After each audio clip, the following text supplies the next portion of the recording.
நிறைவாழ்வு AG சபை வழங்கும் morning மன்னாவிற்கு உங்களை அன்போடு வரவேற்கிறோம்.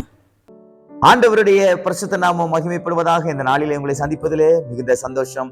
இன்றைக்கு கர்த்தர் நம்மளோட பேசுகிற வார்த்தை யோவான் எழுதின சுவிசேஷம் 8வது அதிகாரம் 11வது வார்த்தை இப்படியாக சொல்லப்பட்டிருக்கிறது. நீ போ, இனி பாவம் செய்யாதே. கடைசி பகுதி, இந்த வேத வசனத்தின் கடைசி பகுதி, 11வது வார்த்தையின் கடைசி பகுதி. நீ போ, இனி பாவம் செய்யாதே. ஆண்டவராகிய இயேசு கிறிஸ்துவிடத்துல ஒரு கூட்டம் வருகிறது. அந்த கூட்டம் எப்படிப்பட்ட ஒரு கூட்டம் என்றால், குற்றவாளியாக ஒரு பெண்ணை நிறுத்தும்படியாக, இவள் தவறு செய்திருக்கிறாள் என்று சுற்றி காட்டி அவளுக்கு தண்டனை வாங்கி கொடுப்பதற்காகவோ அல்லது இவளுடைய காரியங்களை எல்லாம் வெளிப்படுத்த வேண்டும் என்பதற்காகவோ அவர்கள் இந்த கூட்டம் வரவில்லை. மாறாக இயேசு கிறிஸ்துவிடத்திலே குற்றம் கண்டுபிடிப்பதற்காகவும், இவர் எப்படி நியாயம் தீர்க்கிறார், மோசையை போல நியாயம் தீர்க்கிறாரா, இவருடைய நியாய தீர்ப்புடைய அம்சங்கள் என்ன, இவர் நியாய தீர்ப்புல என்னென்ன காரியங்கள் எல்லாம் இவர் கேட்கிறார், இவர் சொல்லுகிறார் என்பதை இவர்கள் பார்க்கும்படியாக, அதை கண்டுபிடிக்கும்படியாக, குற்றம் சுமத்தும்படியாக வந்திருக்கிறார்கள். ஆனால் ஆண்டவராகிய இயேசு கிறிஸ்து இவர்கள் எதிர்பார்த்திருக்கிறதை காட்டிலும், இவர்கள் எண்ணிக்கொண்டிருந்ததை பார்க்கிலும், இவர்கள் யோசித்ததை காட்டிலும் கர்த்தர் மிகவும் மாறாக ஒரு காரியத்தை செய்கிறார். என்ன காரியம் தெரியுமா? அவர் செய்தது ஒன்றும் பேசவில்லை. அவர்கள் சொல்லுகிறாங்க, இவள் அந்த இடத்துல தவறு செய்து கொண்டிருந்தார், இப்படிப்பட்ட தவறுகளை செய்து கொண்டிருந்தார் என்று எல்லாவற்றையும் அவர்கள் குற்றமாக, குறையாக, பாவமாக, தவறாக சொல்லிக் கொண்டிருந்தார்கள். ஆனால் இயேசு கிறிஸ்து கீழே குனிந்து தரையிலே எழுதி கொண்டிருந்தார். நிறைய நேரம் நம்ம பிரச்சனையை ஆண்டவரத்துல நம்ம கொண்டு போவோம். ஆனா ஆண்டவர் பாருங்க, ரொம்ப மௌனம் காட்டுவார் பாருங்க. ஒரு பதிலுமே இருக்காது. என்ன ஆண்டவர், என்ன சொல்றீங்க, ஒரு சத்தமும் இருக்காது. சில விஷயத்தை குறிச்சு நம்ம ரொம்ப ஆக்ரோசிச்சிருப்போம்.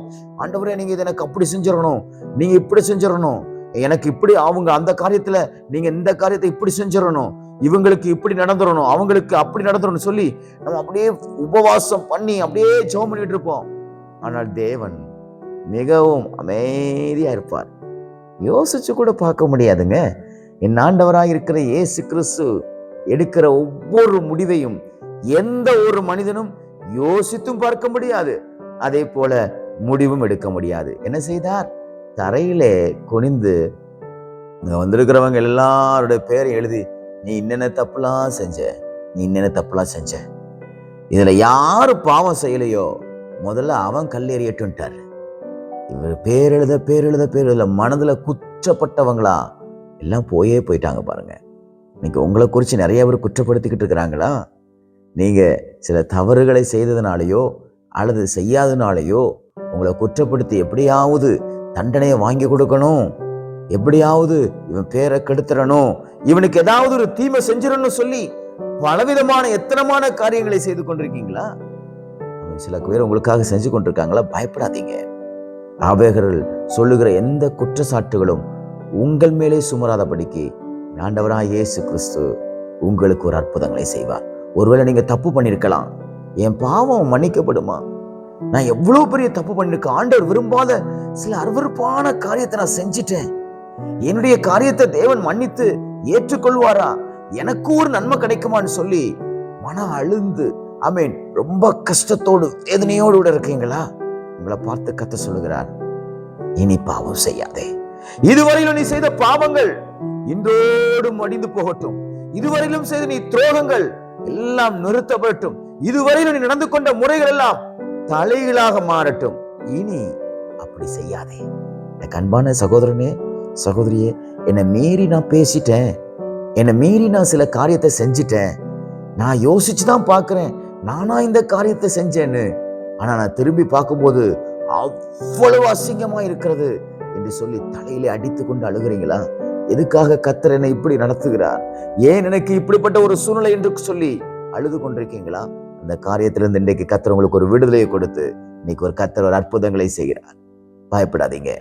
இனி பாவம் செய்யாதீர்கள். தன் பாவங்களை மறைக்கிறவன் வாழ்வடைய மாட்டானாம், அவைகளை அறிக்கை செய்து விட்டு விடுகிறவன் எவனோ அவனுக்கு இரக்கம் உண்டாகும். இன்னைக்கு தீர்மானம் எடுங்கள். ஆண்டவரை, நான் இனி இப்படிப்பட்ட பாவங்களை செய்ய மாட்டேன். உம்மை வெறுக்கக்கூடிய பாவங்கள், உம்மை அவமானப்படுத்தக்கூடிய பாவங்கள், ஆமென், உமக்கு பிரியமில்லாத காரியங்களை நான் ஒன்றும் செய்ய மாட்டேன் என்று தீர்மானம் எடுங்கள். நிச்சயமாக சொல்லுகிறேன், இந்த சகோதரியை பார்த்து சொன்ன வார்த்தையை போல உங்களுக்கும் சொல்லுகிறார், இனி பாவம் செய்யாதே. எவ்வளவு பெரிய பாவங்கள் உங்களை ஆண்டு கொண்டிருந்தாலும் அவைகளை மன்னிக்க இந்த ஆண்டவராய் இயேசு கிறிஸ்து அதிகாரமுடையவராய் இருக்கிறார். அதை வெளிப்படுத்தும்படியாகத்தான் தேவன் இந்த காரியத்தை செய்தார். அவர் ஒருவரே பாவத்தை மன்னிக்க கூடியவர். அதற்காகவே அவர் இரத்தத்தை சிந்திருக்கிறார். அவருடைய இரத்தத்தை அல்லாமல் உங்கள் பாவங்கள் மன்னிக்கப்படுவதற்கு வேறு வழி இல்லை. அவரே ஜீவ வழியாக நமக்காக மரித்திருக்கிறார். அதை விசுவாசியுங்கள். இந்த நாள் முழுவதும் தேவனுக்கு பிரியமான வாழ்க்கையை வாழுங்கள். குற்றம் சுமத்தாதிருங்கள். குற்றம் சுமத்தப்பட்டிருக்கிற காரியத்திலிருந்து கர்த்தர் உங்களை விடுதலையாக்குவார். நாள் முழுவதும் உங்களுக்கு ஆசீர்வாதமா இருப்பதாக. God bless you.